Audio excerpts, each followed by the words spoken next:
أعوذ بالله من الشيطان اللعين الرجيم. بسم الله الرحمن الرحيم.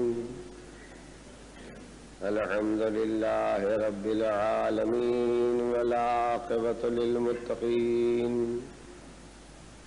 والجنة للموحدين والنار للملحدين، والصلاة والسلام على سيد الأنبياء والمرسلين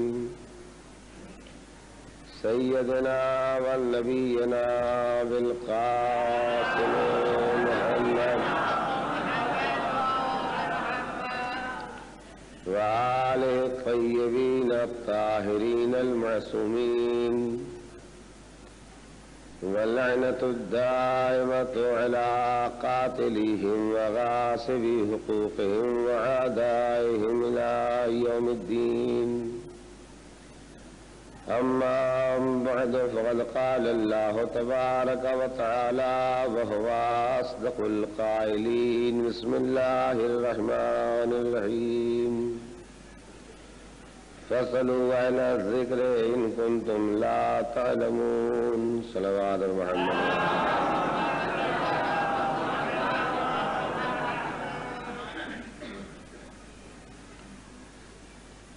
حکم پروردگار عالم ہے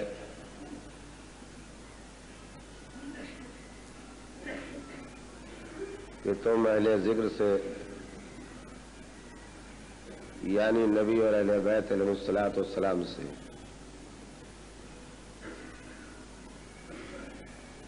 جو کچھ نہیں جانتے ہو وہ ان سے پوچھو.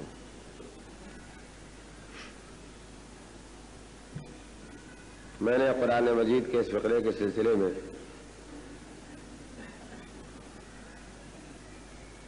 آپ کے سامنے جو تذکرے پیش کیے ہیں ان کا سلسلہ کل یہاں تک پہنچا تھا کہ ہم انسانوں کو جیسا محدود علم اللہ نے دیا ہے، ہماری ذمہ داریاں بھی اللہ نے ویسی ہی رکھی، اور جیسا غیر محدود علم نبی اور اہل بیت علیہ الصلوۃ والسلام کو دیا ہے، ویسی ذمہ داریاں ان کی رکھی. ان میں سے ایک بات کل میں نے آپ کے سامنے کہی تھی اور امید ہے کہ وہ اب بھی آپ کے ذہنوں میں محفوظ ہوگی کہ ہماری ذمہ داری یہ ہے کہ جو چیز ہمارے لیے قانوناً پاک ہے، قانوناً جائز ہے، قانوناً صحیح ہے، اس پر ہم عمل کریں. ہم پر واقعاً جو پاک ہے اس کی ذمہ داری نہیں رکھی گئی، لیکن اہل بیت علیہ الصلوۃ والسلام اور حضور ان کی ذمہ داری یہ ہے کہ وہ قانوناً پاک استعمال نہیں کرتے بلکہ جو واقعاً پاک ہے اسے استعمال کرتے.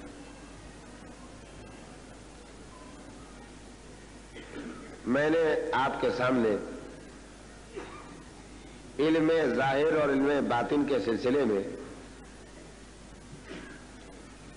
جناب موسیٰ اور جناب خضر کے واقعات کا تذکرہ کیا تھا.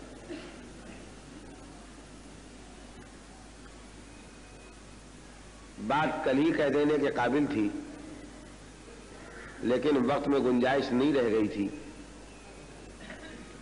تو کل نہیں کہہ سکا، آج کہتا ہوں. توجہ کے قابل ہے بات کہ جناب موسیٰ اور جناب خضر کے واقعے سے اس بات کا پتہ لگا کہ جسے جتنا علم ہوگا اتنا ہی وہ صبر کر سکے گا. کل مفصل یہ بات عرض کر چکا ہوں. جناب خضر کا علم جناب موسیٰ سے زیادہ ہے، تو جناب موسیٰ ان کے ان کاموں پر صبر نہیں کر سکے اور پوچھ بیٹھے کہ ایسا آپ کیوں کر رہے ہیں، نہیں کرنا چاہیے. تو اگر کل کا پورا واقعہ آپ کے ذہنوں میں موجود ہے تو میں ایک جملہ کہنا چاہتا ہوں کہ جتنا علم ہوگا اتنا صبر ہوگا، جتنا صبر ہوگا اتنا علم ہوگا۔ اب قرآن مجید کا ایک فقرہ ہے، اس کی تشریح خود بخود ہو جاتی ہے۔ جعلناہم ائمۃ لما صبروا، اہل بیت علیہ الصلوۃ والسلام کے لیے ان کا نام لیے بغیر قرآن کہتا ہے کہ ہم نے ان کو، اللہ کہتا ہے کہ ہم نے ان کو امام بنایا۔ کیوں امام بنایا؟ اس لیے امام بنایا کہ انہوں نے صبر کیا۔ تو جب کبھی یہ فقرہ میں تنہا پڑھا کرتا تھا تو میرا ذہن الجھ جاتا تھا کہ صبر کی بنیاد پر امام کیوں بنایا جا رہا، لیکن آج حقیقت واضح ہوئی کہ صبر اتنا ہی ممکن ہے جتنا علم ممکن ہے۔ تو انہوں نے صبر کیا، ان کو امام بنایا، اس لیے امام بنایا کہ ان کے پاس اتنا علم ہے جتنا علم کسی کے پاس نہیں۔ اور اگر علم ہی کی بنیاد پر آدم خلیفہ بنتے ہیں تو علم کی بنیاد پر اگر یہ امام بنتے ہیں تو کسی کو حق اعتراض نہیں۔ اب میں آپ کے سامنے سلسلہ کلام کو آگے بڑھاتے ہوئے یہ کہنا چاہتا ہوں کہ پچھلی ساری تقریروں کے بعد آپ کے ذہنوں میں یہ بات راسخ ہے پورے طور پر کہ حضور سرور کائنات جناب محمد مصطفیٰ صلی اللہ علیہ وآلہ وسلم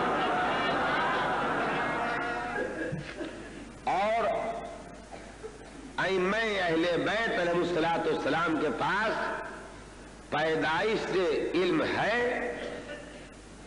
اور اتنا علم ہے کہ ان کو پوری زندگی میں یہ نہیں کہنا پڑتا ہے کہ ہم نہیں جانتے۔ تشریح کی ضرورت نہیں، بار بار تکرار کر چکا ہوں کہ ان کو غیبی ذریعے علم سے اللہ علم پہنچاتا ہے۔ ذرا توجہ دیجیے، ہم تجربے سے، تعلیم سے، تربیت سے حاصل کرتے ہیں، اور ان کو اللہ علم وحی کے ذریعے، الہام کے ذریعے، القاء کے ذریعے، خواب کے ذریعے، فرشتے کے ذریعے پہنچاتا ہے۔ کچھ دے کے پیدا کرتا ہے، کچھ زندگی میں بھیجتا رہتا ہے۔ جو بات کہنا چاہتا ہوں وہ یہ ہے کہ دماغ میں ایک سوال پیدا ہو سکتا ہے کہ بے شک نبی اور اہل بیت کے پاس پیدائش کی پہلی سانس سے علم ہے،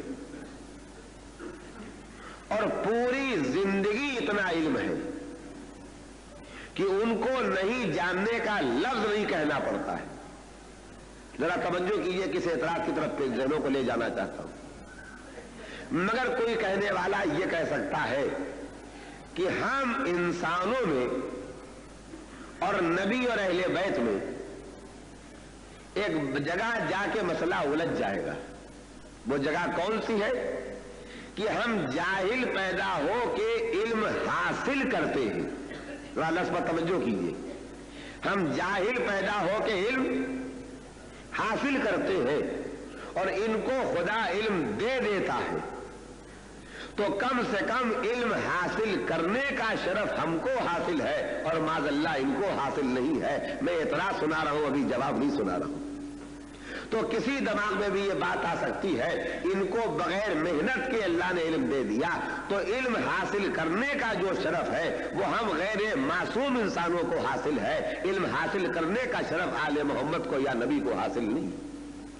اور واقعی یہ اعتراض باقی رہ جاتا، واقعی یہ اعتراض باقی رہ جاتا، لیکن مولا کائنات امیر المومنین علی ابن ابی طالب علیہ السلام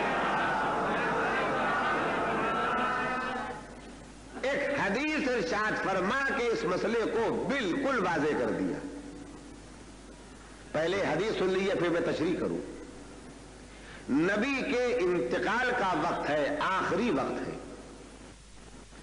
ایسا آخری وقت ہے کہ نبی نے وقت آخر علی کے سینے پر اپنا سر رکھا ہے اور چادر اس طرح اوڑھ لی ہے کہ چادر کے اندر نبی بھی ہے اور علی بھی ہے۔ थोड़ी देर के बाद अली चादर से बाहर आते हैं। आपका सुना हुआ फिक्रा है, नया फिक्रा नहीं है। मैंने सिर्फ जगह के 7 वाक़े को सुनाना चाहा। वक्त आखिर इंतकाल से जरा देर पहले अली उस चादर से बाहर आते हैं, चादर हटा दी जाती है, नबी भी नजर आने लगते हैं, अली भी नजर आने लगते हैं। तो उस मौके पर मौलाए कायनात फरमाते हैं, अल्लमनी रसूलुल्लाह अल्फबाब, अल्लमनी रसूलुल्लाह अल्फबाब वन फतह ली मिन कुल्ले बाबिन अल्फबाब। का अभी अभी इतनी देर में, जितनी देर में पैगंबर ने मुझे अपनी चादर में रखा है, नबी ने इल्म के 1000 बाब मुझे इनायत फरमाए। नहीं, काबिल तवज्जो इसके आगे वाला फिक्रा है जो मेरे मौजू से मुताल्लिक है। कहा नबी ने अभी अभी मुझे 1000 बाबे इल्म इनायत फरमाए। वन फतह ली मिन कुल्ले बाबिन अल्फबाब, और मैंने नबी की बताई हुई एक बात से 1000 बातें पैदा की। तो किसी दिमाग में ये खन्नास न पैदा होने पाए कि इनको तो मिला मिलाया इल्म मिल जाता है, हमको तो हासिल करना पड़ता है। इनको इल्म मिलता भी है और जो मिलता है उसमें ये हासिल भी करते हैं। इनके पास ये शरफ भी मौजूद है और वो शरफ भी मौजूद है। ये सलावत और भेज दे मोहम्मद। नहीं, आप इससे सुस्त सलावत भी पढ़ेगा तब भी मैं इंशाअल्लाह पढ़ूंगा।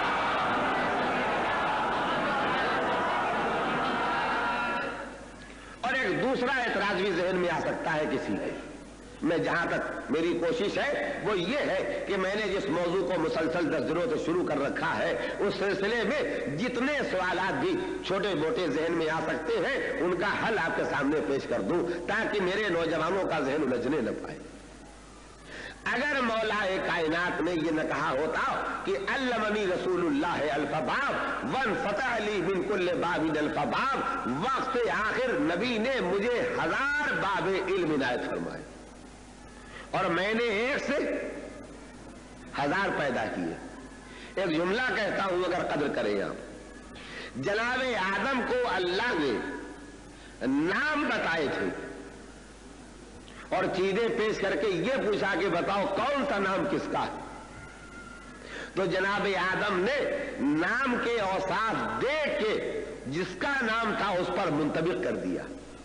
तवज्जो चाहता हूं, जुमला अर्ज करूंगा कि जनाब आदम को एक नाम बताया, जनाब आदम ने इस एक नाम से ये बात और मालूम की कि ये किसका नाम है। तो जो एक से एक बात और मालूम करे वो आदम होता है, जो एक से एक बात निकाले वो आदम होता है, और जो एक से 1000 निकाले वो अली इब्न अबी तालिब अलैहिस्सलातु वस्सलाम। नहीं तो जो बात मुझे कहना थी वो मैंने अभी कही नहीं। अगर मौलाए कायनात ने यह न कहा होता कि मेरे नबी ने वक्त आखिर मुझे 1000 बाब इल्म के इनायत फरमाए और मेरे हर बाब से 1000 बाब पैदा किए, तो ज़हनों में एक अकीदे में जुमूद पैदा हो जाता। तवज्जो चाहता हूं, और वो ये पैदा हो जाता कि जितना इल्म ये लेके पैदा होते हैं सारी जिंदगी उतने ही इल्म पर बाकी रहते हैं। तो फिर दिमागों में खन्नास पैदा होता कि हमारा इल्म तो बढ़ता रहता है, इनका इल्म तो जामिद है। मगर अली ने बताया कि देखो ये न पहचानना, हमारी हदों की तशखीस नहीं कर सकोगे, मैं आगे बढ़ के तशरीह करूंगा। लेकिन मुझे जब नबी ने 1000 बाब इनायत किए और मैंने एक में से 1000 निकाला, तो भी ये भी समझो जिस सतह इल्म पर हम पैदा होते हैं उसी पर जामिद होके बाकी नहीं रहते हैं, बल्कि हम तरक्की भी करते रहते हैं। अब इसके बाद एक बड़ी मुअद्दबाना गुजारिश है, उसे आप जरूर सुन ले। एक मरतबा सलावत भेजिए मोहम्मद और आले मोहम्मद। इससे एक बेहतर दुरूद भेजिए मोहम्मद और आले मोहम्मद।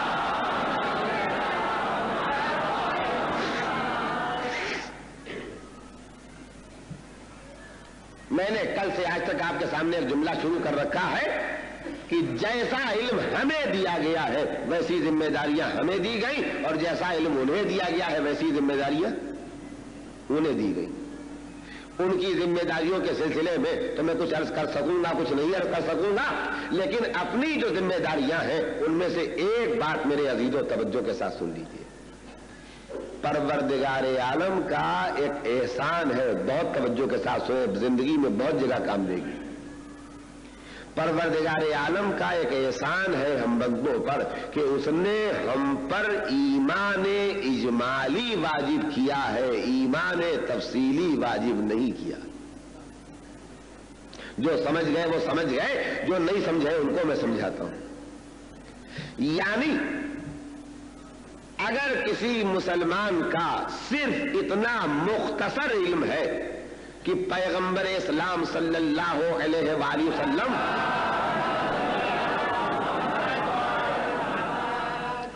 जो कुछ लेकर के आए हैं सब हक है, मा जाअ बिही नबी फहुवा हक़्क़ुन, नबी जो कुछ लेके आए हैं वो सब हक है। तो अगर इतना भी अकीदा है तो उसके मुसलमान होने के लिए काफी है।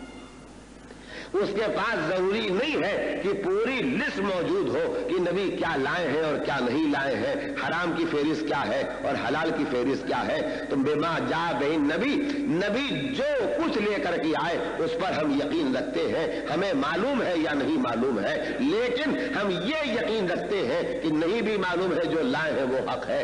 ये ईमान इजमाली मुसलमान और मोमिन होने के लिए काफी। और अगर ये ईमान इजमाली काफी न होता तो जो बेचारे बेपढ़े लिखे हुए, जो जाहिल हैं, जिनके दिमाग में ज्यादा सोचने की कुव्वत नहीं है, जो ज्यादा पढ़ लिख नहीं सकते हैं, जिन्हें ज्यादा बातें बताएं तो उनका दिमाग घबरा जाता है, उनके लिए राह इस्लाम में रुकावट पैदा हो जाती। तो अल्लाह अपनी मखलूक की तफसीलों से बाखबर था। उसने कहा ईमान तफसीली तुम्हारा फरीजा नहीं है, ईमान इजमाली तुम्हारा फरीजा है। बस मुख्तसर याद रखो, अल्लाह को मानना है, नबी को मानना है, 12 इमामों को मानना है और इन्होंने जो कुछ कहा है उसको मानना है। ये गुजारिश मैं क्यों कर रहा हूं? ये मैं गुजारिश इसलिए कर रहा हूं कि जितनी हमारी इल्मी सतह है उतनी ही हमारी जिम्मेदारी है। तो जब हमारा इल्म महदूद है तो तफसीली ईमान लाना हमारी जिम्मेदारी नहीं रखी गई। अभी आपको मेरी इस बात का कोई फायदा महसूस नहीं होगा जब तक कि मैं आगे चल के आपके सामने ये न कहूं कि हमारे जैसे महदूद इल्म वाले, कलील इल्म वाले, थोड़े इल्म वाले, मामूली इल्म वाले जब तफसीलात में घुसना शुरू करते हैं तो बजाय हिदायत के गुमराही के रास्ते पर आ जाती। एक सलावत भेजिए मोहम्मद आले मोहम्मद।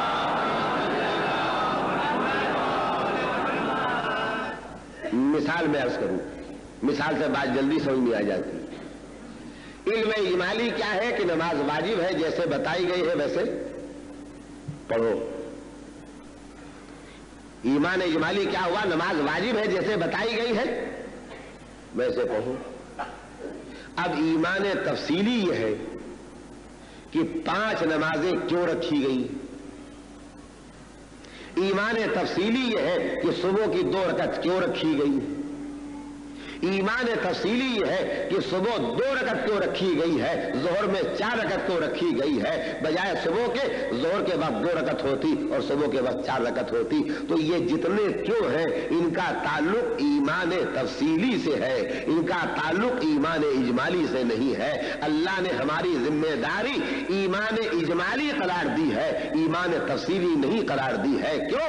इसलिए कि तुम में समाई नहीं है इतनी कि तुम इस क्यों को बर्दाश्त कर सकोगे। लिहाजा तुम तामील करके आखिरत बनाते जाओ, तफसील में जाके आखिरत बिगाड़ो नहीं। सलावत भेज दे मोहम्मद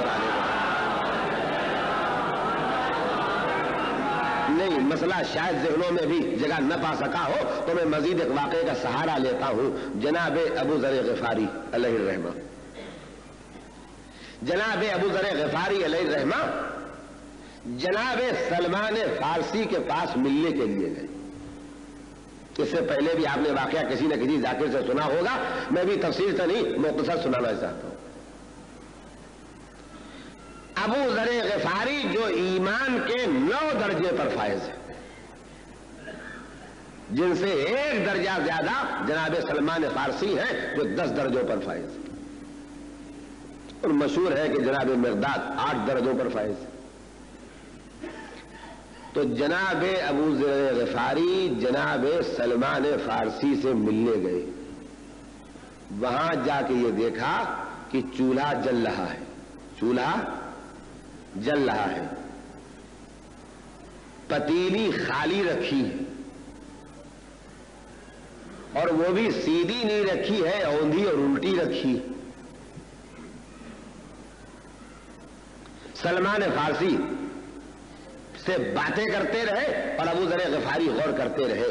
अजब बात है, चूल्हा भी जल रहा है, पतीली भी रखी है, पतीली में कुछ है भी नहीं, सीधी भी नहीं है, उल्टी। कि बातें करते करते बगैर किसी खास तवज्जो के, जैसे हम आप बातें करते करते एक दूसरे के सामने सिगरेट बीड़ी निकाल के पीना शुरू कर देते हैं, तो तवज्जो भी नहीं करना पड़ती है कि डिबिया किधर रखी है और दिया सराई किधर। उतनी ही बेतवज्जोही के साथ बिल्कुल मामूली तौर पर जनाब सलमान फारसी ने एक मर्तबा पतीली सीधी कर दी और उसमें हाथ डाला और कहा, लो ये खाओ, लो ये खाओ। उसके बाद उन्होंने देखा थोड़ी देर में पतीली में कुछ उबल रहा है, आग की तरह से गर्म है। सलमान फारसी ने बजाय चमचे से निकालने के हाथ से निकाला और कहा, लो खाओ। ऐसे ही एक आध काम और दिखाए तो घबराए हुए अबू ज़र ग़िफ़ारी आए और कहा कि मौला, आज हमने सलमान के पास ऐसा ऐसा काम देखा है, बड़ी हैरत हो रही है। कहा, सुनो, जो सलमान के पास है वो तुम्हारे पास नहीं, जो सलमान के पास है वो तुम्हारे पास नहीं है, और जो तुम्हारे पास है वो मिक़दाद के पास नहीं है, और जो मिक़दाद के पास है वो दूसरों के पास नहीं है। और उसके बाद फरमाया कि अगर तुम अपना जो इल्म रखते हो ये मिक़दाद पर जाहिर कर दो तो मिक़दाद न बर्दाश्त कर सकेंगे, दोस्ती के बजाय दुश्मन होकर तुमको कत्ल करने पर तैयार हो जाएंगे। ऐसी हैरतनाक बात होगी। और सलमान फारसी जो जानते हैं, अगर वो तुम पर जाहिर कर दे तो तुम उनके दुश्मन हो जाओगे। मालूम हुआ जिसके पास जितना ज़र्फ है उतनी ही समाई के मुताबिक उसे इल्म दिया गया है। अब सलवाज भेजिए ये सोच के कि नबी और आले मोहम्मद को, नबी और आले मोहम्मद को खुदा ने जब पूरी कायनात इल्म दे दी, कुछ दे के पैदा किया, कुछ जिंदगी भर भेजता रहा, तो ये कैसे ज़र्फ वाले थे, तसव्वुर नहीं किया जा सकता है। एक दुरूद अब भेजे मोहम्मद और आले।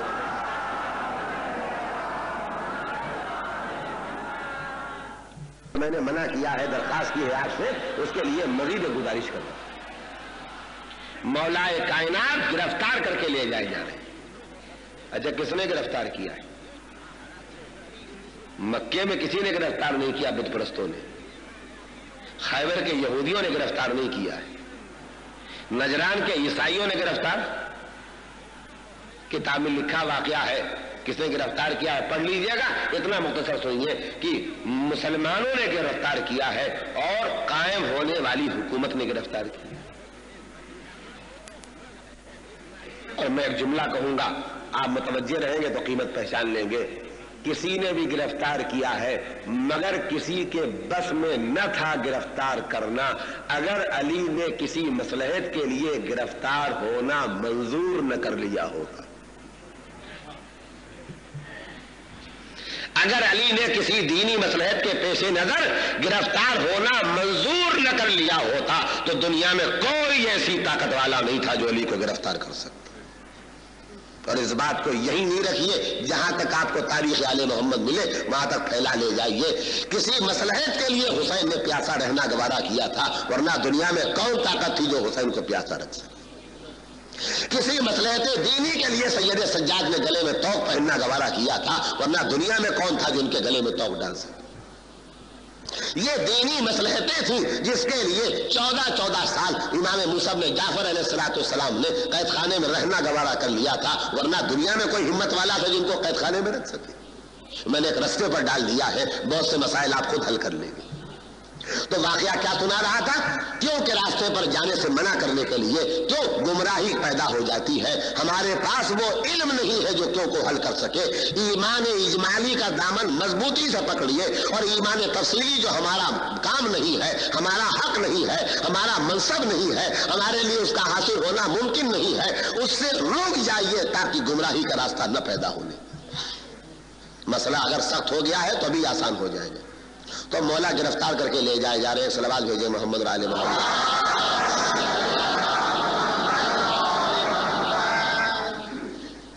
اور 2-4 دن ہفتہ بھر پہلے، تاریخ میں پورے دنوں کی تفصیل نہیں لکھی، جو حکومت قائم ہوئی ہے اس نے گرفتار کرایا. کیوں سے کیوں منع کر رہا ہوں، وجہ سمجھو. علی کے گلے میں چادر کا پھندا، اور گرفتار کر کے مولا لے جائے جا رہے ہیں، لوگ لیے جا رہے ہیں اور علی جا رہے ہیں. اور ایک مقام پر مقداد کھڑے ہیں، ابو ذر کھڑے ہیں، سلمان کھڑے. یہ واقعہ سن لیجئے، کیوں کی وجہ سمجھ میں آ جائے گی کہ میں نے کیوں پر سوچنے سے منع کرنے کی درخواست کیوں کی. 8ویں درجے پر جناب مقداد ہے. جناب مقداد نے مولا کو گرفتار دیکھ کے کہا، کاش میرے ہاتھ میں تلوار ہوتی تو میں اپنے مولا کو چھڑا لیتا. کاش میرے ہاتھ میں تلوار ہوتی تو میں اپنے مولا کو چھڑا لیتا. میں آپ سے ایک بات پوچھنا چاہتا ہوں، جناب مقداد کی اس بات میں کہیں کوئی کمی نکال سکتا ہے کوئی سننے والا؟ ایک محبت کا تقاضا ہے، ایک وفاداری کا تقاضا ہے، ایک جوش کا تقاضا ہے، ایک حالات کا تقاضا ہے کہ کاش ہوتی تلوار تو میں اپنے مولا کو چھوڑا لیتا. یہ کون بولا؟ 8ویں درجے والا.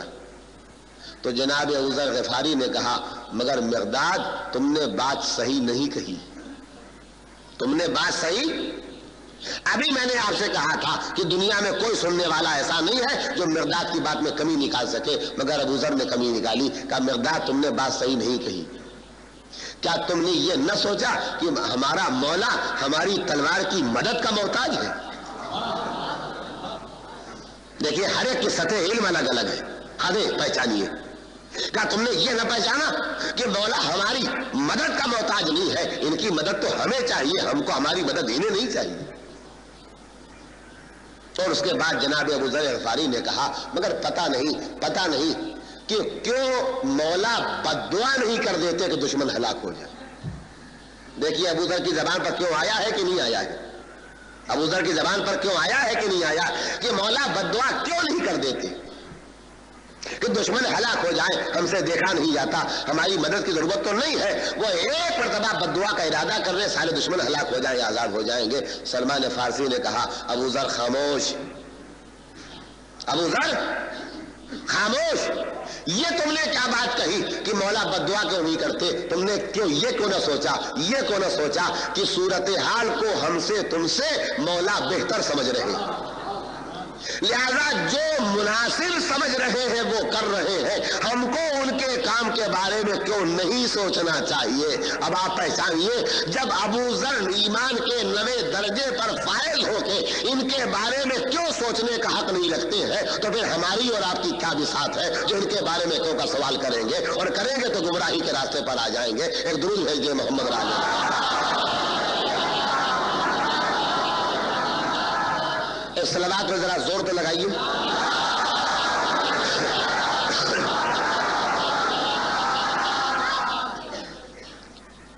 مولا علی نے کیوں گرفتاری منظور کی، اس کے مسالے علی ہی جان سکتے، اور جب تک وہ نہ بتائیں ہمیں کہنے کا کچھ حق نہیں ہے. لیکن ایک مسئلہ آج 1400 سال کے بعد خود بخود واضح ہو گیا.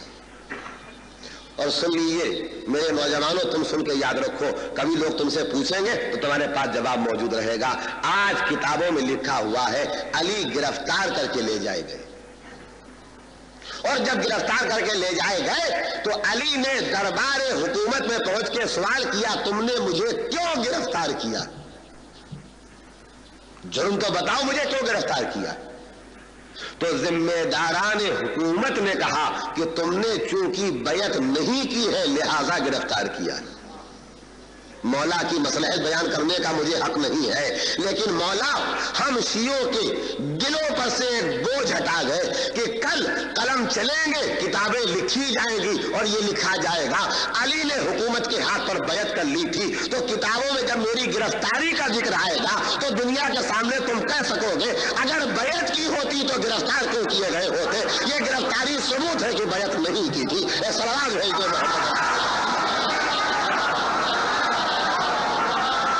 درود اور بھیجے محمد آل محمد.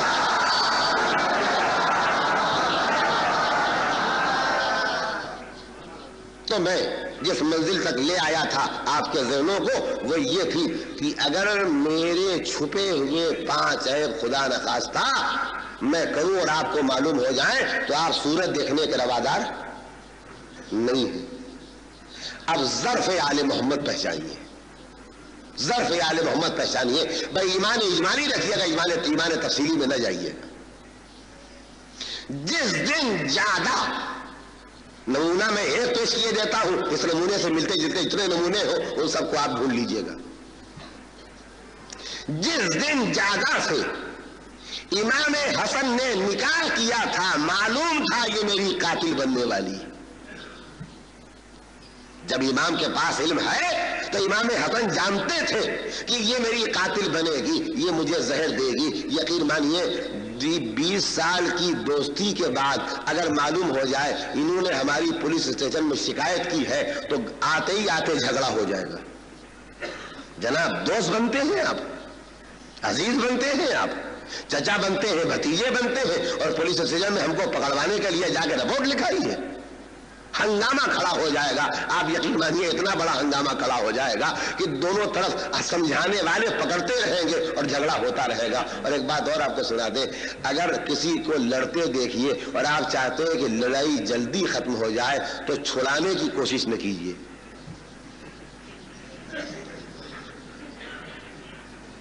इसलिए कि अगर आपने पकड़ लिया इनको भी और उनको और भी, तो दोनों को इत्मीनान हो गया, न उसका घूसा मेरे लगेगा न मेरा घूसा उसके लगेगा, ये छोड़ तो दीजिए।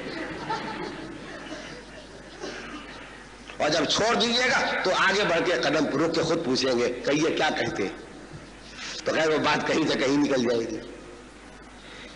20 साल की अजीजदारी और दोस्ती के बाद अगर एक शिकायत पैदा हो जाए तो ताल्लुकात टूट जाएंगे। अब मैं कहां से वो अल्फाज लाऊं जो बता सकूं, बस सोचिए। अगर सोच सकते हैं कि कितना बुलंद है ज़र्फ उस इमाम हसन का जो ज्यादा की तारीख के मुस्तकबिल से, फ्यूचर से पूरे तौर पर बाखबर है और फिर अपनी बीवी बना के उसके साथ सलूक करते हैं, तो इमाम हसन के सलूक में कहीं से ये झलकता नहीं है कि ये दुश्मन समझ के अपने साथ रखे हुए हैं। दुश्मन को साथ रखना, दुश्मन को साथ रखना और दुश्मन के साथ दोस्ताना बर्ताव करना और उसकी दुश्मनी को जानना, ये वो बड़ा ज़र्फ है जो आले मोहम्मद का नजर आता है। ये ज़र्फ न मेरा है, न आपका है, न किसी और का है। ये सलवात भेजे मोहम्मद वाले।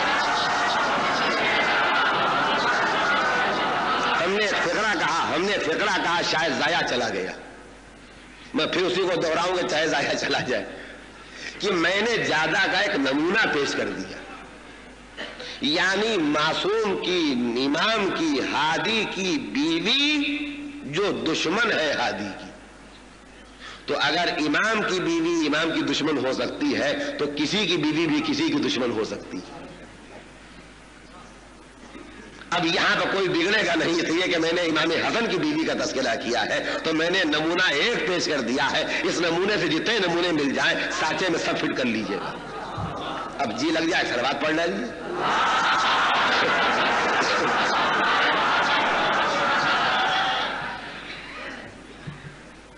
मगर वो हमारी लाख गुजारिश के बावजूद वो जो पीछे बैठा है ना शैतान, वो क्यों वाला कांटा दिमाग में, जब जानते थे इमाम हसन तो शादी ही से क्यों की, वो फिर क्यों आ गया। फिर मैं आपको याद दिलाऊंगा, अगर ज़र्फ़े अबू ज़र क्यों को हल नहीं कर सकता है तो हम तो इल्मी दुनिया में बिल्कुल बेज़र हैं, हम क्या हल कर सकेंगे। लेकिन अगर जरा तसल्ली चाहिए कि बेचैनी कम हो जाए, हल नहीं, हक नहीं है हमको इमाम के कामों की मसले बयान करने का। लेकिन किताब में एक वाकया मिल गया, उसको मैं सुनाई देता हूं, उससे शायद आपको फायदा पहुंच जाए।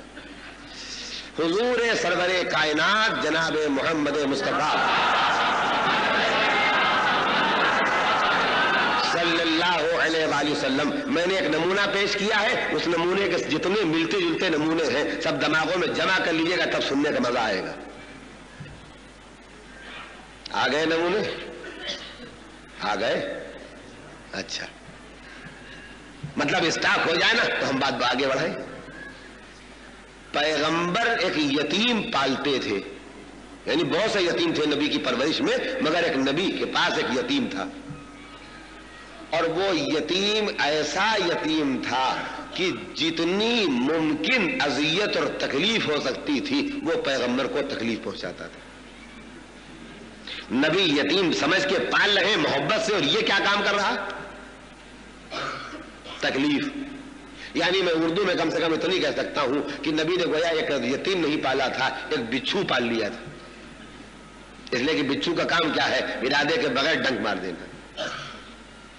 तो रात दिन अजियत पहुंचाता था, रात दिन तकलीफ पहुंचाता था। लोग कहते थे हुजूर ये बहुत अजियत पहुंचाता है, कहा छोड़ो मैं पाल रहा हूं, तुम नहीं पाल रहे, और तुमसे मैं पालने के लिए भी नहीं कह रहा हूं, मैं पाल रहा हूं। क्यों नहीं हल कर रहा हूं, आपको शायद मदद मिल जाए। उस यतीम का इंतकाल हो गया, जरा इधर सुनिए।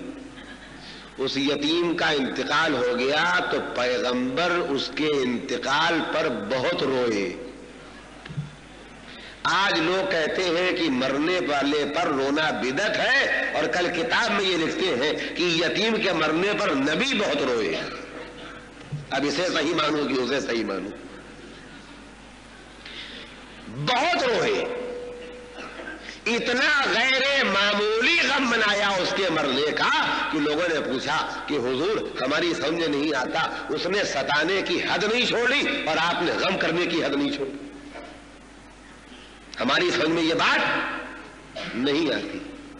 तो नबी ने एक फिकरा कहा है, वो नबी चूंकि बता गए लिहाजा मैं भी सुनाता हूं, आपको कुछ समझने में मदद मिल जाएगी। नबी ने कहा तुम्हारे सोचने का अंदाज दूसरा है और हमारे सोचने का अंदाज दूसरा है। तुम ये सोचते हो ये तकलीफ देता है तो इसे दूर कर देना चाहिए, और ये तकलीफ देता था मर गया तो चलो छुट्टी हुई, अच्छा हुआ कि मर गया। हम इस गम पर रो रहे हैं। सुनिए नबी कहते हैं, पहचानिए, ज़र्फ़ बशरियत और है और ज़र्फ़ नबुवत और इमामत और है। अल्लाह अकबर, अल्लाह अकबर। क्या हम इस पर रो रहे हैं कि जब हम उस यतीम को यतीम समझ के खुशनुदी खुदा के लिए पालते थे और वो हमें सताता था तो हम उसके सताने पर सब्र करते थे तो हमारे सवाब में इजाफा होता था। मेरे अल्फाज नहीं है, हुजूर फरमाते हैं हम उसे पालते थे, वो हमें सताता था, वो सताता था तो हमारे सब्र में इजाफा होता था। हम उसके मरने पर नहीं रो रहे हैं, सब्र के इजाफे का जो एक रास्ता था, सवाब के इजाफे का जो रास्ता था, वो रास्ता बंद हो गया है, इस पर हम रो रहे हैं।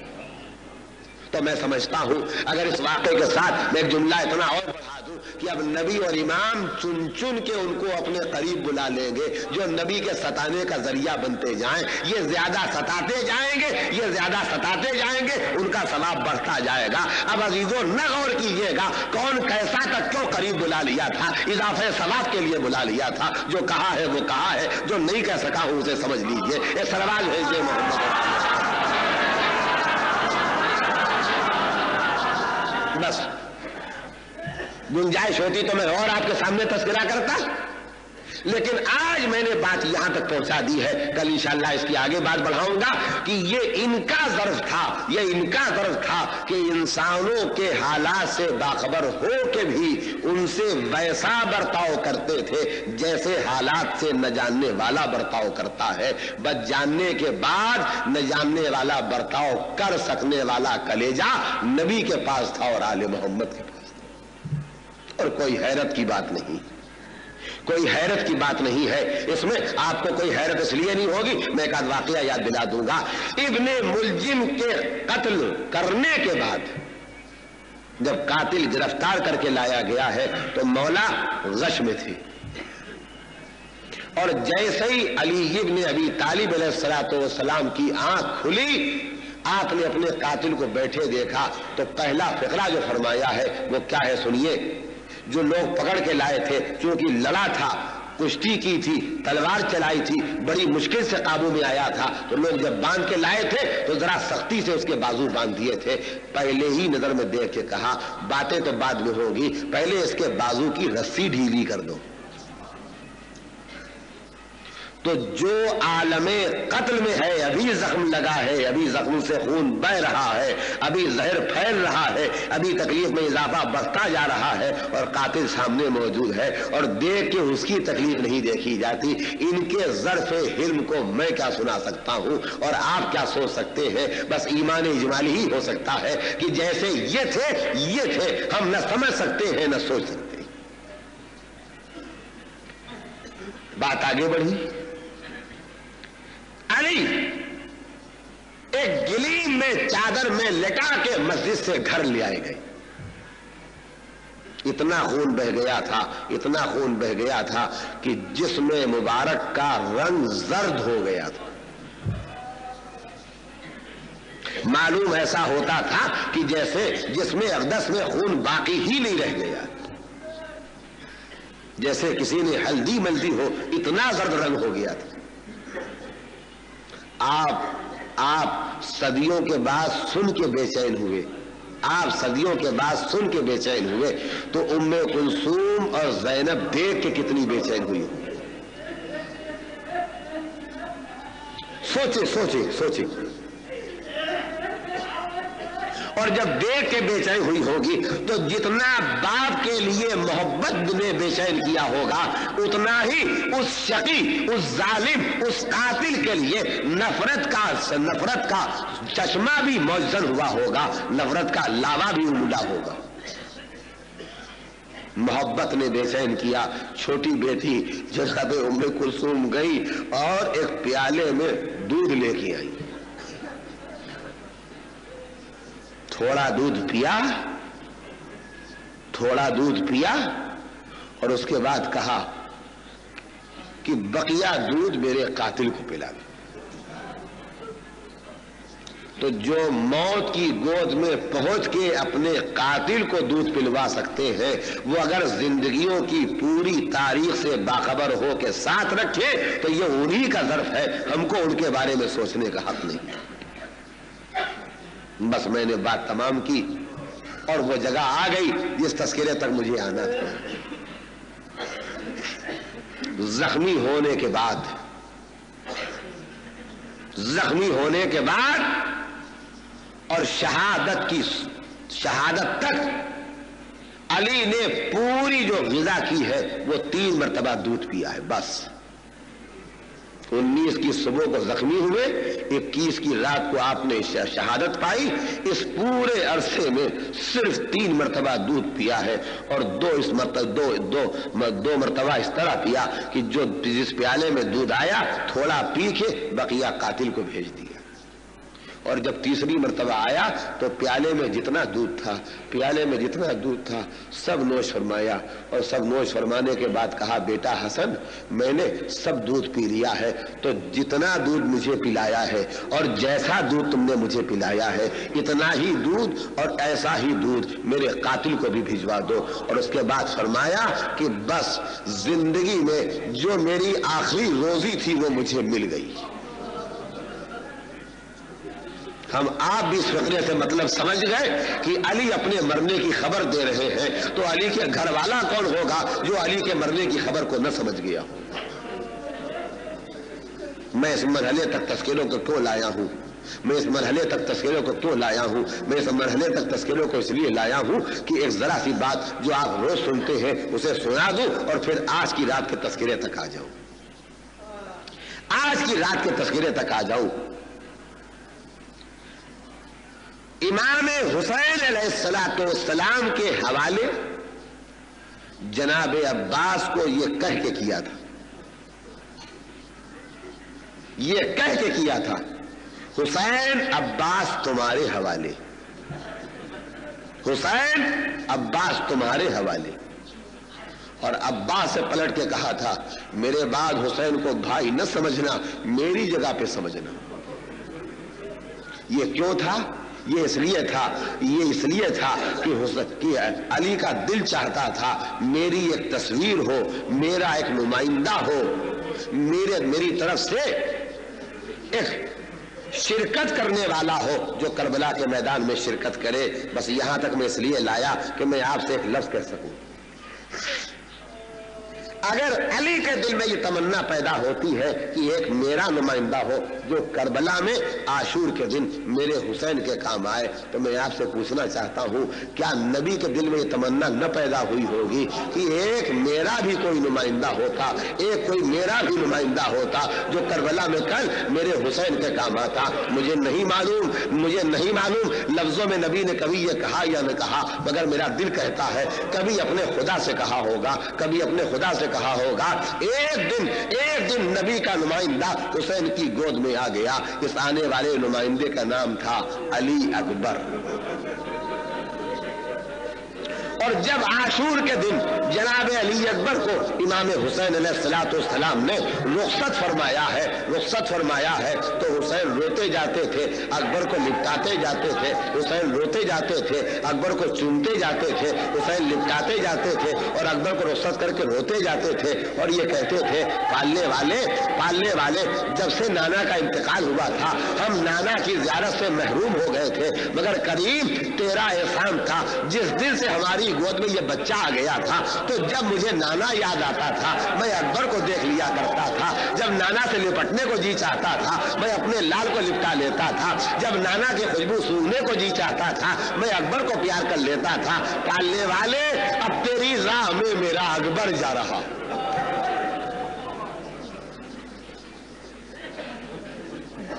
ज्यादा वक्त न लूंगा, लेकिन इतना कहना चाहूंगा कि वो वक्त इंतहाई सख्त वक्त था जब हुसैन ने अली अकबर को रुखसत किया। ज्यादा नहीं पढ़ूंगा, इसलिए नहीं कि ज्यादा मुझे पढ़ना नहीं है, बल्कि इसलिए कि मैं भी आप ही की तरह का एक आदमी हूं। मुझे भी एहसास है, हाय 9 मुहर्रम की रात आ गई, यानी हमारे मेहमान के जाने में बहुत थोड़ा वक्त बाकी है। मेरे दिल पर भी गम तारी है, मौला मैं मजलिसें तो पढ़ता रहा, मैं मोमिनीन को रुलाता तो रहा, लेकिन आका मेरा दिल भी रंजीदा है कि मैं खुद आप पर रो न सकूं। तो आज मैं थोड़ी देर इसलिए जिक्र मुसीबत करना चाहता हूं कि आपको रुला भी लूं और खुद रो भी लूं। बात कहने की भी है और बात नहीं भी कहने की है।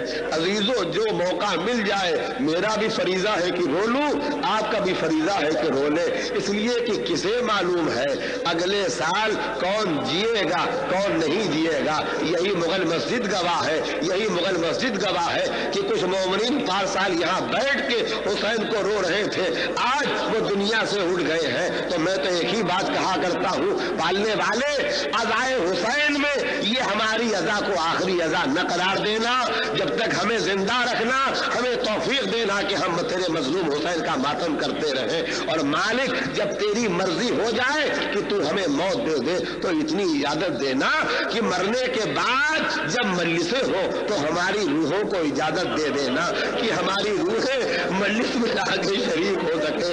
आओ मेरे भाइयों, मेरी बहनों, तुम भी रो लो और मैं भी रो लूं, आप भी गिरिया कर ले, मैं भी गिरिया कर लूं। क्यों? इसलिए कि हुसैन रो रहे हैं। किसके जाने पर रो रहे हैं?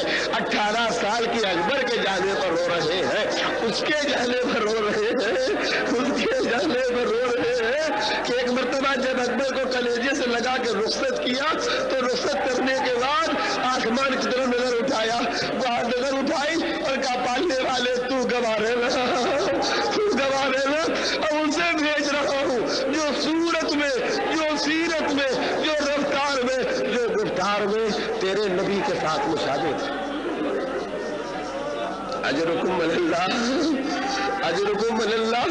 मुझसे ज्यादा नहीं पढ़ा जाएगा, एक छोटी सी मंजिल सुन लीजिए और मैं मंजिल तमाम कर दूं।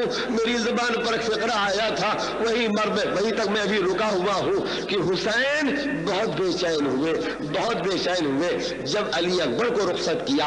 आप मुझसे पूछ सकते हैं कि तुम्हें कैसे पता लगा, तुम्हें कैसे पता लगा कि हुसैन बहुत बेचैन हुए जब अली अकबर को रुखसत किया। जब अली अकबर को रुखसत किया तो मैं एक जुमला अर्ज करूंगा कि मैंने पढ़ा, आपने सुना कि जब अली अकबर को घोड़े पर बिठा के हुसैन ने रुखसत किया और अली अकबर ने घोड़ा थोड़ा आगे बढ़ाया, अली अकबर ने थोड़ा घोड़ा आगे बढ़ाया तो एक मर्तबा अकबर ने घोड़ा रोक लिया,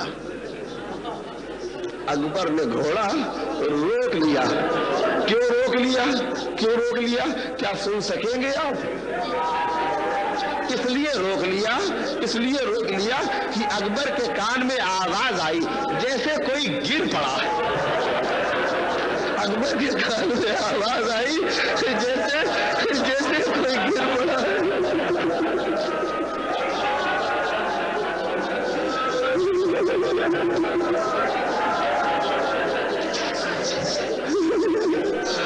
अकबर ने घोड़े को रोक के मुड़ के देखा तो ये देखा कोई और नहीं गिरा है, हुसैन गिरे, हुसैन गिरे हैं, हुसैन गिरे हैं। और वहां पे नहीं गिरे हैं जहां खेमे के पास में छोड़ के आया था, मेरे पीछे करीब आके गिरे हैं। अकबर ने घोड़ा रोक लिया था, घोड़े से उतर पड़े, बाप के पास आए, कहा बाबा बाबा आप यहां तक कैसे चले आए? आपने तो बाबा मुझे रुखसत कर दिया था, ए बाबा आप यहां तक क्यों चले आए? कहा बेटा तुम जवान हो मगर अभी साहिब औलाद नहीं हो। अरे तुम्हें पता नहीं है जब जवान बेटा मरने के लिए रवाना होता है तो बूढ़े बाप का दिल सीने में कितना बेचैन हो जाता है। अरे मैंने अपनों को संभाला मगर जैसे जैसे तुम बढ़ते चले, जैसे जैसे तुम बढ़ते चले वैसे मेरा दिल बेकाबू होने लगा तो मैं तुम्हारे पीछे पीछे आया। अकबर ने उठाया, फिर सीने से लगाया, बाप को खेमे तक पहुंचाया। मैं 1 मिनट से ज्यादा मुझसे नहीं बढ़ा जाएगा। बाप को खेमे तक पहुंचाया, सर को झुकाया, दोनों हाथों को जोड़ा, कहा बाबा अब एक दरखास्त मेरी मान लीजिए, अब मैं मरने के लिए मैदान में जाता हूँ, आप मेरे पीछे ना आइएगा। ए बाबा वादा कर लीजिए, ए बाबा वादा कर लीजिए, अब मेरे पीछे ना आइएगा। हुसैन ने कहा अच्छा बेटा जाओ, बेटा जाओ, मैं वादा करता हूँ अब तुम्हारे पीछे नहीं आऊंगा। जाओ बेटा, ये बाप कलेजे पर पत्थर रखेगा, तुम्हारे पीछे नहीं आएगा मगर मेरे लाल अकबर, अरे मुझसे भी एक वादा कर लो, मुझसे भी एक वादा कर लो, जहां तक सामना रहे मुड़ मुड़ के मुझे देखते जाना, जहां तक सामना रहे मुड़ मुड़ के मुझे देखते जाना। जब हुसैन का चांद फौजों में छुप गया, हुसैन कलेजा थाम के खड़े हो गए, उधर अकबर के कलेजे पर मैदे का फल पड़ा, आवाज दी वालेकुम सलाम या बता, ए बाबा आखिरी सलाम कबूल कर लीजिए। सयालमुल लज़ीना ज़लमू अय्युल क़लबी यनक़लिबून अला लानतुल्लाह।